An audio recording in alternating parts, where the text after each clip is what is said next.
Hello, मेरा नाम doctor Rajshree Gupta है and I am a plastic surgeon based in Delhi. मेरा सेंटर है मेराबेलिया प्लास्टिक सर्जरी और आज हम बात कर रहे हैं about the immediate post of recovery from gynaecomastia surgery.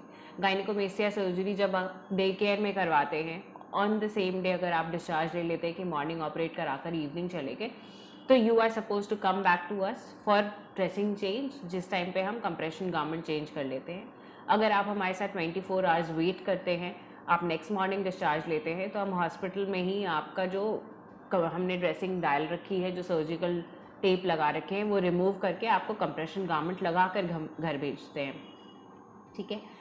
24 घंटे के बाद जब आप घर पहुंचते हैं, तब आपको चूँकि इंजेक्टेबल मेडिसिन बंद हो चुकी हैं तो थोड़ा पेन स्टार्ट होगा, तो आपको पेन किलर की जो मेडिसिन हम देंगे दैट इज़ रिक्वायर्ड एंड आपको वो लेनी है दिन में कम से कम 3 बारी।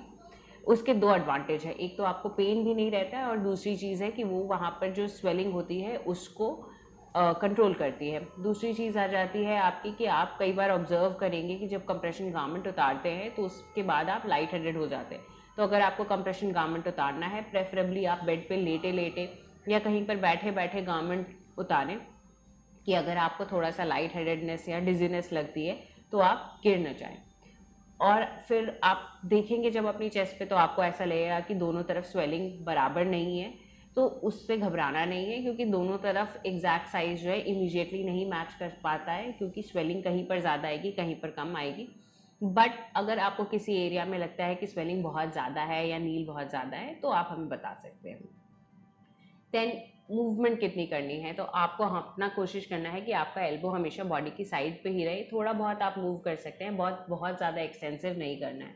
जनरली जो पेशेंट लोकल एनेस्थीसिया में ऑपरेट करा के घर जाते हैं, उनको ऐसा मिसअप्रीहेंशन होता है कि it is a small surgery, और उसके बाद वो एक्टिव हो जाते हैं, वो बहुत सारा काम करने लगते हैं, वेट्स उठाने लगते हैं, जिसकी वजह से कई बार जो है ब्लीडिंग का रिस्क हो जाता है, या कई बार स्टिचेस भी थोड़े फैल जाते हैं।